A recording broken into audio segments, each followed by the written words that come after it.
fiainan'olona tsy vita mora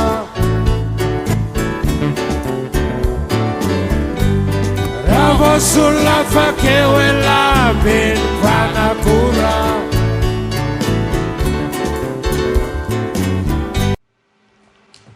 saika hitovina avokoa ny fanehoan-kevitrareo fikambanana tonga nametra boninkazo tetsy Ambohijatovo androany mbola mitoy ny tolona ho fanafana ny Madagasikara. Saritsary-pahaleovan-tena no misy amin'izao ary manamarina izany ny fihetsiky ny fitondrana ankehitriny izay misolelaka sy mangatadava ny ivelany ary baikony ny vahiny amin'ny fitantanan-draharay eto amin'ny firenena. Amin'izao fanamariana ny faha-70 taona ny tolom-panafana izao mihitsy no mila fanehoana ny fitiavan-tanindrazana sy ny ambim-pirenena ary tokony atao vaindohan-draharaha ny fitakinan'ireo nosy manodidina izay giazan'ny frantsay hoy ny sasany tamin'ireo fikambanana ireo. Mitovy ny zavatra nisy tamin'izany na dia tsy miainana ary ilay izy ny zavatra iainantsika ankehitriny. Ohatra ny zavatra misy atao amin'ny fitondrana na ny ara-tsosialy na ny ara-toekarena na ny ara-politika azy. Amin'ny mahatanora tena zany dia izy ny tanora rehetra misy mila mivondrona, mila manambatra hery hoentina hitondrana fanovana ao Madagasikara. Enatra behivavy raha zao ny mbola hoekena sy olona ny vahoaka malagasy ho an'ny taranaka rehetra. Olona 70 taona zany raha olona anankiray dia olona efa tsy hoe any amin'ilay fahamatorana fa mifahanterana. Tsy vita ny reraky ny taona fa reraky ny zavatra hafitsoko azy, ny fitsetsefana, ny fanaovana tsinotsinona, ny fahafahana amin'ny teny, fahafahana amin'ny tolo mijoro mba hiarovana ny anjara ny taranaka. Amin'izao fotoana izao tsika dia mahatsapa fa ny malagasy na ara-toekarena, na ara-politika, na ara-kolotsaina, na ara-tsosialy dia reraka ny firenentsika. Reraka tsika ary mbola tsy afaka milaza fa hoe afaka tanteraka na mahaleo tena tanteraka noho izany mbola tsy vita ny tolona ary etsona ny tanora sy ny taranaka malagasy handray an'izay fanilo izay ara-pitan'izay amin'ny taranaka ho avy. Lasa aloha ny tokony izy le adihevitra ilazana fa hoe fankalazana ve ny tokony atao, fanamarihana ve, fisaonana ve noho le tantara mbola tsy feno eto Madagasikara. Iverinay nefany fa tsy izay ny tokony voalohany fa hoe fanajana ny asy ny ainy sy ireo raha latsaka ny nataon'ireo tia tanindrazana. Ny fanonerana takila dia miankina amin'ny vahoaka malagasy ny firenena frantsay satria ny malagasy no victime sy potika no nataon'ny frantsay. Iverinay fa lehibe indrindra voalohany ny faneken'ny frantsay amerina ireo nosy zay bodoiny mandraka ankehitriny mba ho pirofo fa mahaleo tena i Madagasikara.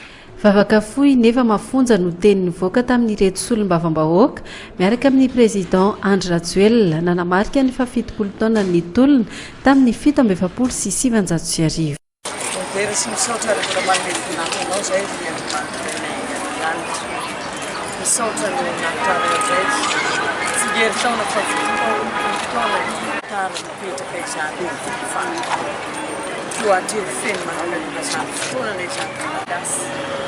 Fitiavana ny firenena ary koa isaina azo mafreza mandao ary akambany momba ny latrona. Nilamina ny fotoana nanatanterahany ireo mahabara ny fanateram-boninkazo teto Ambohijatovo na izany aza tsaroana trany ihany koa tamin'ny taondasa. Ny fotoana toy izao no fotoana nanombohan'ny mpitondra ankehitriny nanenjika ny loholona Lilson René de Roland fihetsiky ny fitondrana izay nitory avy hatrany fa izy ireo indray no nisolotoerana ny mpanjanaka. Nanomboka teo nanjaka tanteraka teto Madagasikara ny Antsotsay, ny jadona ary ny fanjakana tsy tany-tandalana sy ny fanjakany Baroa. Tena aloha dia miarahaba ireo akanga sy sananamborana tapaporoatra sy Satsomay natratran'izao fa-70 taona ny 29 mars 1947 zao ary ankasitrahanay taranaka ankehitriny sankatelemana tokoa ny vitanareo rehetra ary izay indrindra ny antosianay eto anomezam-boninahitra ho an'ireo namoiny ainy no ny fitiavan-tanindrazana ary ny joronay eto koa moa zany dia ny fitiavan-tanindrazana hatrany.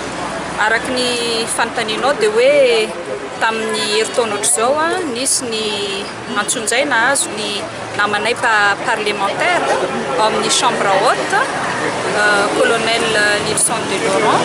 Ny raha malala moa zany a raha ny fahalalako ny maha république démocratique de Madagascar ny firenetsika dia tokony miaina ao anatin'ny démocratie tsika zany. Tokony hoe tout le monde est libre de s'exprimer, afaka maneho ny heviny ny rehetrarehetra, indrindra moa fa eo ampanatotosana adidy-masina manatitra fehezam-boninkazo ho an'ireo mahery fotsika dia tokony tsy asiana antsonjay na zavajavatra ohatr'izany fa tokony atao ankalalana sy ampahamendrehana ny rehetrarehetra izay matsiaro tena fa tompo-tanindrazana dia tokony anao an'izay adidy-masina izay ampitiavana. Nakasitraka ny tolona nataon'ireo ray aman-dreny tamin'izany fotoana izany reto mpikambana ao amin'ny mbapara ireto ary naneho fisaorana ny rehetra nandritra fotoana io. Ny solombavam-bahoaka Christine Narazanamasoa nanamafy kosa ny solombavam-bahoaka Irmana Armamy fa anarany fotsiny sisany hoe République démocratique fa tsy ianan'ny malagasy izany ankehitriny.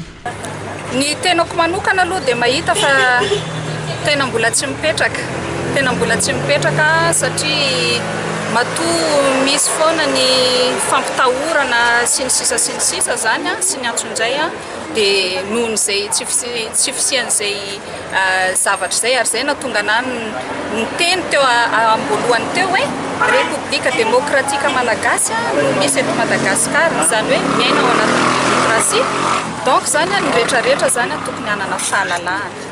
Ny vondrona politika mapara izay mbola manohitra hatrany ny tsindry azo lehana miantra amin'ny vahoaka ary no mafisina izy ireo azy androany fa ny mpitondra mihitsy no manjanaka ny malagasy mpiray tanindrazana aminy sy miantso ny vahiny androbany harem-pirenena. Ny fiainan'olona tsy vita mora,